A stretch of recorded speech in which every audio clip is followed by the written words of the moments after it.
Good morning. And despite inflation still keeping prices high, the U.S. economy remains strong over the past 3 months. That's according to the latest GDP numbers.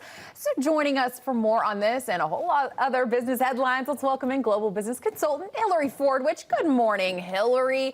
Okay, so taking a quick look at those markets, another day down on Wall Street.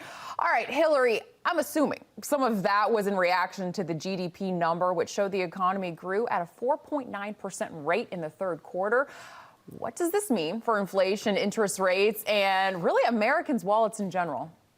Well, pleasure to be back with you again, Alex. Yes, it might seem rather confusing to think, why are the markets down when GDP came in at 4.9%, the most robust it's been in 2 years? Well, of course, the Fed is going to meet again, and the market down reflects the fact that people are fearing, are they going to raise interest rates again? What I will say about the economy, years ago, I heard the analogy that the economy is like the Queen Mary. It's like this vast ship that takes a long time to turn. So interest rates have risen rapidly.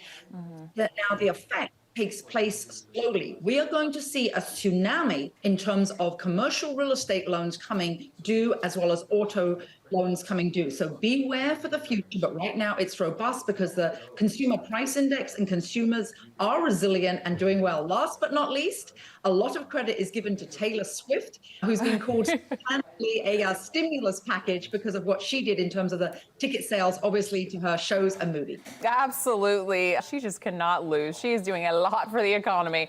Hilary, so can we expect more of the same in the fourth quarter? Yeah, in the fourth quarter, it's going to look like it's going to be tighter, although over Christmas and the holiday season, it looks like the Barbie sales are going to go up. That's also going to be a boost to the economy. And of course, lots of things that are going to affect what's going on here. International war, the war, obviously price of oil, and also, of course, the UAW strike. Okay, we really want to talk about this, the UAW strike. Hopefully, it could be coming to an end soon. So General Motors and Stellantis met with United Auto Workers bargaining yesterday. I mean, what came out of this meeting? Hopefully good news. Yes, good news. Actually, GM has been reported as losing 200 million a week. So both GM and Stellantis are incentivized, obviously, to want to settle. But as to your question, out of yesterday, the meetings, it still has to be ratified by Ford workers. But what they've tentatively agreed to is a 25% raise hike in terms of income, salaries, and that's considered to be a win. And the quote is, they're closer to the finish line. Yes, hopefully, yes. Okay, so can you believe it's been 1 year since Elon Musk completed his purchase of Twitter after months of legal drama and speculation? A whole lot has happened since then, including the complete renaming of it to X. I mean, Hilary, it's been quite the year for X.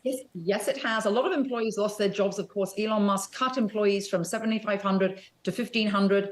Daily active users, DAUs, are down 3.7%, which isn't a good sign, and advertisers have not come back. But Elon Musk, as usual, has remained optimistic. He's the greatest user of X, and what he says is we're like an inverse startup, and we're going to be 250 billion in valuation one day.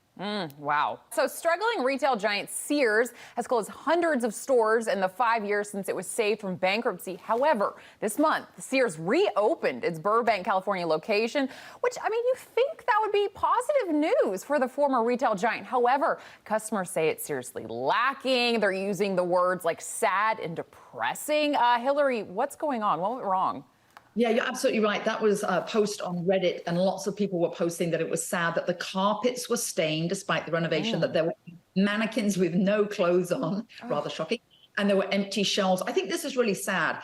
For businesses, beware. This is a great company that was founded 130 years ago, anticipated railroads, anticipated the infrastructure road system in America, but failed to anticipate what would happen with online shopping. Yes. And sadly, the catalogs for Sears could have gone that direction, but it was due to leadership that didn't anticipate nor keep up with change. You must. You have to. We're always moving forward. You have to keep up with this change. Hilary Fordwich, thank you so much for joining us this morning. Really appreciate it. Pleasure, Alex.